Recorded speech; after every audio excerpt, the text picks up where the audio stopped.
Palestine നാടിൻ്റെ അഥവാ Canaan ദേശത്തിൻ്റെ യഥാർത്ഥ അവകാശികൾ ആരാണെന്ന ചോദ്യം ലോക ജനത ഉന്നയിക്കുന്ന വസ്തുതയാണ്. സാധാരണക്കാരനെ അറിയേണ്ട ഉത്തരം അത് യഹൂദൻ്റേതാണോ അതോ അറബികളുടേതാണോ എന്നതാണ്. എന്നാൽ വ്യക്തവും ശക്തവുമായി വിശുദ്ധ സത്യവേദ ഗ്രന്ഥം ഈ ചോദ്യത്തിന് തെളിവായി ഉത്തരം നൽകുന്നുണ്ട്. ഉൽപ്പത്തി പുസ്തകം 13-ാം അധ്യായത്തിൽ അബ്രാം തൻ്റെ സഹോദരപുത്രനായ ലോത്തുമായി പിരിഞ്ഞ ശേഷം യാത്ര ചെയ്ത് ഹായിക്കും ബഥേലിനും മധ്യേ കൂടാരമടിച്ച് താമസിച്ചു. അവിടെ ദൈവം പ്രത്യക്ഷപ്പെട്ട് പാലസ്തീൻ അഥവാ കനാൻ ദേശത്തെ പറ്റിയുള്ള വാഗ്ദത്തം അബ്രാമിന് ദൈവം നൽകി. അത് ഇപ്രകാരമാണ് വിവരിച്ചിരിക്കുന്നത്. ഉൽപ്പത്തി പുസ്തകം 13-ാം അധ്യായം അതിൻ്റെ 14 മുതൽ 18 വരെയുള്ള വാക്യങ്ങളിൽ, ലോത്ത് അബ്രാമിനെ വിട്ട് പിരിഞ്ഞ ശേഷം യഹോവ അബ്രാമിനോട് അരുളി ചെയ്തത്, തല പൊക്കി നീ ഇരിക്കുന്ന സ്ഥലത്തു നിന്ന് വടക്കോട്ടും തെക്കോട്ടും കിഴക്കോട്ടും പടിഞ്ഞാറോട്ടും നോക്കുക. നീ കാണുന്ന ഭൂമിയൊക്കെയും ഞാൻ നിനക്കും നിന്റെ സന്തതിക്കും ശാശ്വതമായി തരും. ഞാൻ നിന്റെ സന്തതിയെ ഭൂമിയിലെ പൊടി പോലെയാക്കും. ഭൂമിയിലെ പൊടി എണ്ണുവാൻ കഴിയുമെങ്കിൽ നിന്റെ സന്തതിയെയും എണ്ണാം. നീ പുറപ്പെട്ട് ദേശത്ത് നെടുകയും കുറുകയും സഞ്ചരിക്കുക, ഞാൻ അത് നിനക്ക് തരും. അപ്പോൾ അബ്രാം കൂടാരം നീക്കി ഹെബ്രോനിൽ മമ്രയുടെ തോപ്പിൽ വന്ന് പാർത്തു. അങ്ങനെ ദൈവവാഗ്ദത്തം പ്രകാരം പാലസ്തീൻ നാടിൻ്റെ ഈ ഭാഗം അബ്രാമിന് അവകാശമായി തീർന്നു. ഇങ്ങനെ മമ്രയുടെ തോപ്പിൽ പാർത്തു വന്ന കാലത്ത് അബ്രാമിനോട് ദൈവം വീണ്ടും ഒരു ഉടമ്പടി ചെയ്തു. അബ്രാമിൻ്റെ അവകാശ ഭൂമിയുടെ അതിർ നിശ്ചയിക്കുന്നതായിരുന്നു ആ ഉടമ്പടി. ഉൽപ്പത്തി പുസ്തകം 15-ാം അധ്യായം അതിൻ്റെ 18 മുതൽ 21 വരെയുള്ള വാക്യങ്ങളിൽ, അന്ന് യഹോവ അബ്രാമിനോട് ഒരു നിയമം ചെയ്തു.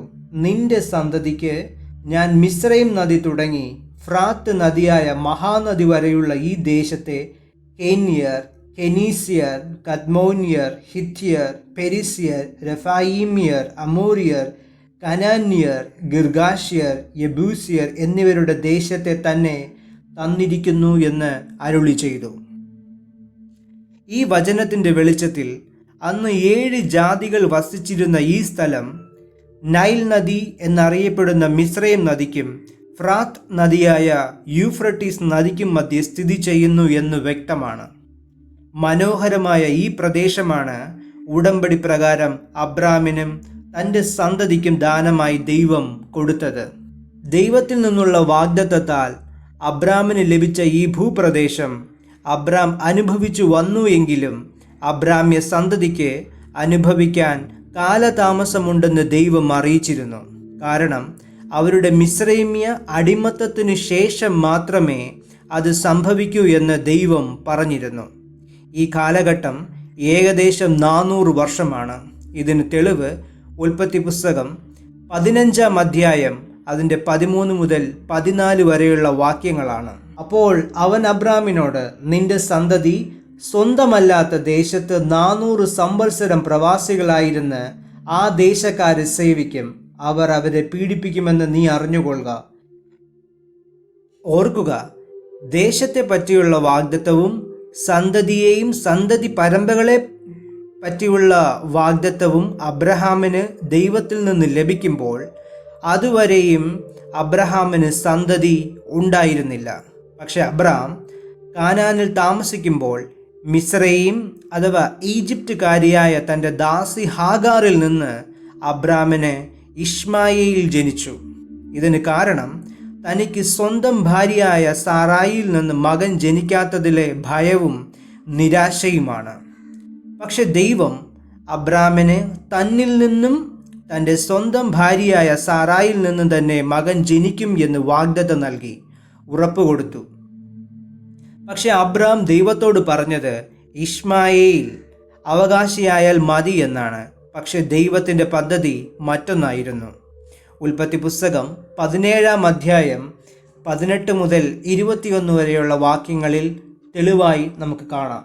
ഇഷ്മായേൽ നിന്റെ മുൻപാകെ ജീവിച്ചിരുന്നാൽ മതി എന്ന് അബ്രാം ദൈവത്തോട് പറഞ്ഞു. അതിന് ദൈവം അരുളി ചെയ്തത്, അല്ല, നിന്റെ ഭാര്യയായ സാറ തന്നെ നിനക്കൊരു മകനെ പ്രസവിക്കും. നീ അവന് ഇസഹാക്ക് എന്ന് പേരിടണം. ഞാൻ അവനോടും അവൻ്റെ ശേഷം അവൻ്റെ സന്തതിയോടും എൻ്റെ നിയമത്തെ നിത്യനിയമമായി ഉറപ്പിക്കും. ഇശ്മായേലിനെ കുറിച്ച് ഞാൻ നിന്റെ അപേക്ഷ കേട്ടിരിക്കുന്നു. ഞാൻ അവനെ അനുഗ്രഹിച്ച് അത്യന്തം സന്താന പുഷ്ടിയുള്ളവനാക്കി വർദ്ധിപ്പിക്കും.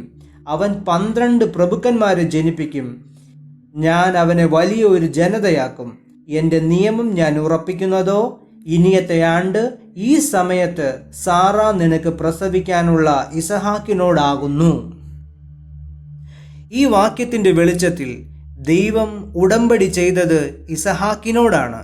ഇശ്മായേൽ അബ്രഹാമിൻ്റെ മകനും 12 പ്രഭുക്കന്മാരുടെ പിതൃത്വം കൊണ്ട് അനുഗ്രഹിക്കപ്പെട്ട ഒരു ജനതയുടെ പിതാവുമാണ്.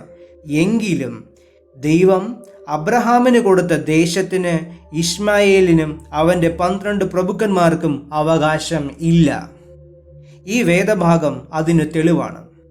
ദൈവത്തിൽ നിന്നും ലഭിച്ച വാഗ്ദത്ത പ്രകാരം പാലസ്തീൻ നാടിൻ്റെ അവകാശി അബ്രഹാമിനും സാറായിൽ നിന്ന് ജനിച്ച ഇസഹാക്കിനുമാണ്. ഇസഹാക്ക് അന്ന് ജനിച്ചിരുന്നില്ലെങ്കിലും സാക്ഷാൽ അവകാശിയായി ദൈവം പരിഗണിക്കുന്നത് ഇസഹാക്കിനെ തന്നെയാണ്, ഇസഹാക്കിനെ മാത്രമാണ്. മാത്രമല്ല, അബ്രഹാമിൻ്റെ ദാസിയായ മിസ്രൈമ്യ സ്ത്രീ ഹാഗറിനെയും അവളുടെ മകൻ ഇശ്മായേലിനെയും അബ്രഹാം മരുഭൂമിയിലേക്ക് പറഞ്ഞയച്ചു. അനേകം വർഷങ്ങൾക്ക് ശേഷം തൻ്റെ സ്വന്തം ഭാര്യയായ സാറ മരിച്ചു. തൻ്റെ പ്രിയതമയെ അടക്കം ചെയ്യുവാൻ ദൈവം വാഗ്ദത്തം ചെയ്ത ദേശത്ത് തന്നെ മക്പേല ഗുഹ എഫ്രാനോട് വില കൊടുത്ത് വാങ്ങി അവിടെയാണ് തൻ്റെ പ്രിയതമയെ സംസ്കരിച്ചത്. അക്കാലത്ത് കച്ചവടക്കാർക്കിടയിൽ നടപ്പുള്ള 400 ശേക്കൽ വെള്ളി തൂക്കിക്കൊടുത്ത് മമ്രയ്ക്കരികെ എഫ്രോനുള്ള മക്പേല നിലവും അതിലെ ഗുഹയും നിലത്തിൻ്റെ അതിർത്തിക്കകത്തുള്ള സകല വൃക്ഷങ്ങളും അവൻ്റെ നഗരവാസികളായ ഹിത്യരുടെ മുൻപാകെ അബ്രഹാമിന് ഉറപ്പിച്ചു കൊടുത്തു. ഇത് ഉൽപ്പത്തി പുസ്തകം 23-ാം അധ്യായം 3 മുതൽ 20 വരെയുള്ള വാക്യങ്ങളിൽ എഴുതിയിരിക്കുന്നു. ഇങ്ങനെ സത്യദൈവത്തിൻ്റെ വാഗ്ദത്ത പ്രകാരം തനിക്ക് ലഭിച്ചതും നഗരവാസികളായ സാക്ഷികളുടെ മുൻപാകെ അബ്രഹാം വില കൊടുത്ത് തീർവാങ്ങിയതുമായ ദേശമാണ് തങ്ങളുടെ പിതൃഭൂമിയാണെന്ന് ഇസ്രായേൽ അവകാശവാദം ചെയ്യുന്നത്. അബ്രഹാമിൻ്റെ കാലശേഷം ഇസഹാക്കും അനന്തരം യാക്കോബും ഈ ദേശം അവകാശമായി അനുഭവിച്ചു വന്നു. യാക്കോബിൻ്റെ ജീവകാലത്തിൻ്റെ ഒടുവിൽ ദേശത്തുണ്ടായ ക്ഷാമം നിമിത്തം യാക്കോബും കുടുംബവും മിസ്രൈമിലേക്ക് പോകുവാനിടയായി. അവർ അവിടെ സ്ഥിരമായി താമസമാക്കി. കാരണം അന്ന് മിസ്രൈം ദേശത്തിൻ്റെ അധിപതിയും ഫറവോൻ്റെ പ്രധാനമന്ത്രിയുമായിരുന്നു യോസേഫ്. യോസേഫ് അവരുടെ സഹോദരനായിരുന്നു. യാക്കോബും യോസേഫും മിസ്രൈമിൽ വെച്ചും മരിച്ചു. എങ്കിലും അവരുടെ സംസ്കാരം നടത്തിയത് കാനാനിലാണ്. പിൽക്കാലത്ത് യോസേഫിനെ അറിയാത്ത രാജാവ് വരികയും ഇസ്രായേൽ മിസ്രൈമിൽ അടിമയാവുകയും ചെയ്തു. ദൈവം അബ്രഹാമിനോട് അരുളി ചെയ്തിരുന്നത് പോലെ ഇസ്രായേൽ ജനം 400 വർഷം ഈജിപ്തിൻ്റെ അടിമകളായി കഴിഞ്ഞുകൂടുകയും അനന്തരം മോശ മുഖാന്തരം വിടുവിച്ച് പാലസ്തീനിൽ അഥവാ കാനാനിൽ മടക്കിക്കൊണ്ടുവന്ന് കുടിപാർപ്പിക്കുകയും ചെയ്തു. പക്ഷേ ഈജിപ്തിൽ നിന്ന് മടങ്ങി വന്ന ജനം വാഗ്ദത്ത ദേശം കൈവശമാക്കേണ്ടതിന് അവിടെ അപ്പോൾ താമസിച്ചു വന്നിരുന്ന ദേശനിവാസികളുമായി കഠിന യുദ്ധം നടത്തേണ്ടി വന്നു.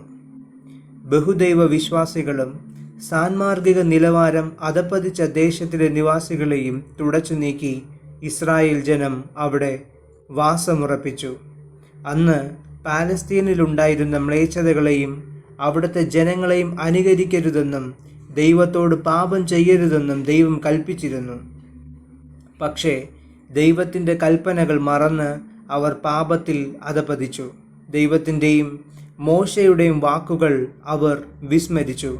അതിനാൽ ശത്രുക്കൾ അവരുടെ മേൽ പ്രബലപ്പെടുകയും ആദ്യത്തെ 500 വർഷത്തിനുള്ളിൽ 7 പ്രാവശ്യം ചുറ്റുമുള്ള രാജ്യങ്ങളുടെ അടിമത്തത്തിൽ 111 സംവത്സരം അവർക്ക് കഴിയേണ്ടി വന്നു. അനന്തരം ശൗൽ തുടങ്ങി ശ്രേഷ്ഠ രാജാക്കന്മാരെ ജനത്തെ രക്ഷിക്കാൻ ദൈവം എഴുന്നേൽപ്പിച്ചു.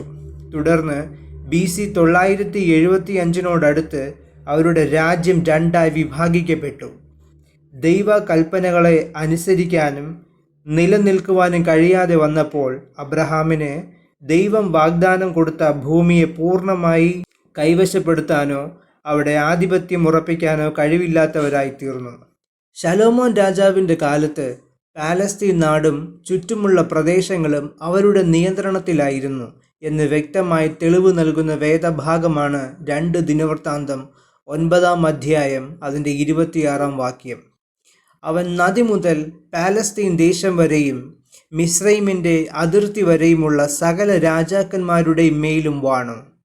പിയോസിയിൽ നിന്ന് വായിച്ചാൽ യൂഫ്രട്ടീസ് മുതൽ പാലസ്തീൻ ദേശം വരെയും ഈജിപ്തിൻ്റെ അതിർത്തി വരെയുള്ള എല്ലാ രാജാക്കന്മാരുടെയും അധിപനായിരുന്നു സോളമൻ. ഇത്ര പ്രതാപത്തോടെ BC 10-ാം ശതകത്തിൻ്റെ ഒടുവിലത്തെ ഭാഗത്ത് ഇസ്രായേൽ ശലോമോൻ രാജാവ് വാണിരുന്നെങ്കിലും പാലസ്തീൻ ദേശത്തിൻ്റെ 8-ൽ 1 ഭാഗം മാത്രമേ രാജാവിൻ്റെ അധികാരപരിധിയിൽ ഉൾപ്പെട്ടിരുന്നുള്ളൂ. എന്നാൽ നൈൽ നദിക്കും കിഴക്കുള്ള ഗാസ പ്രദേശങ്ങളും സീനായ് പ്രദേശത്തെ അക്വാബ ഉൾക്കടലും ശലോമോന്റെ അധികാരത്തിന് കീഴിലായിരുന്നു എന്നും ചുറ്റുമുള്ള രാജാക്കന്മാർ ശലോമോൻ രാജാവിനെ ആദരിച്ചതിനും രാജാക്കന്മാരുടെ 1-ാം പുസ്തകം 9-ാം അധ്യായത്തിൽ തെളിവുണ്ട്. BC 975-ലുണ്ടായ രാജ്യ വിഭജനത്തിൽ ഇസ്രായേൽ വടക്കും തെക്കും എന്ന് 2 രാജ്യങ്ങളായി പിരിഞ്ഞു. ശലോമോന്റെ വംശജർ തെക്കിൻ്റെ അധിപതികളും ശലോമോന്റെ ദാസനായിരുന്ന യൊരോബെയാം വടക്കേ രാജ്യത്തിൻ്റെ അധിപനുമായി അറിയപ്പെട്ടു തുടങ്ങി. അക്കാലം മുതൽ യഹൂദയും ഇസ്രായേലും എന്ന 2 വിഭജന രാജ്യങ്ങൾ തമ്മിൽ മത്സരം ആരംഭിച്ചു. ഈ ആക്രമണങ്ങളിൽ തെക്കിനെ ഈജിപ്തും വടക്കിനെ സിറിയയും മാറി മാറി സഹായിച്ചു. ഇസ്രായേലിൻ്റെയും യഹൂദയുടെയും തമ്മിൽ തുടരെയുള്ള ആക്രമണങ്ങൾ ഇരു കൂട്ടരുടെയും ശക്തി ക്ഷയിപ്പിക്കുന്നതിന് മുഖാന്തരമായി തീർന്നു.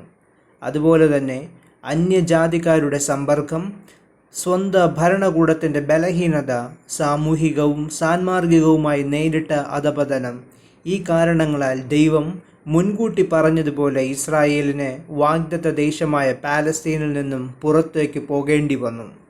BC 8-ാം ശതകത്തിൽ ശക്തി പ്രാപിച്ച ആശൂർ രാജാവായ ശൽമനേസർ വടക്കേ രാജ്യത്തിൻ്റെ തലസ്ഥാനമായിരുന്ന ശമരിയയെ ആക്രമിക്കുകയും BC 721-ൽ ഹോഷിയ രാജാവിൻ്റെ 9-ാം ആണ്ടിൽ ഇസ്രായേൽ രാജ്യത്തെ കീഴടക്കി അവിടുത്തെ നിവാസികളെ അടിമകളായി പിടിച്ച് അവരുടെ അധീനതയിലുണ്ടായിരുന്ന ഹലഹ്, ഗാസോൻ നദീതീരത്തിലെ ഹാബോർ, മെയ്ദ്യ പട്ടണങ്ങൾ എന്നീ പ്രദേശങ്ങളിൽ കുടിയേറി പാർപ്പിച്ചു.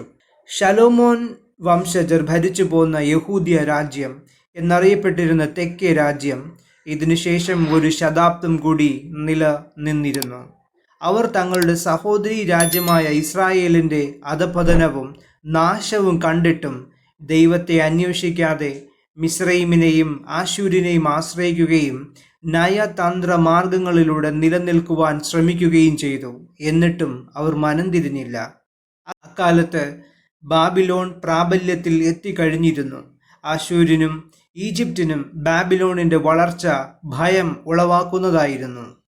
ഇസ്രായേലും ബാബിലോണിനെ ഭയപ്പെട്ട് ചിലപ്പോൾ അശൂരിനോടും തക്കം കിട്ടുമ്പോൾ മിസ്രൈമിനോടും ബന്ധം പുലർത്തി രക്ഷ നേടുവാൻ ശ്രമിച്ചിരുന്നു.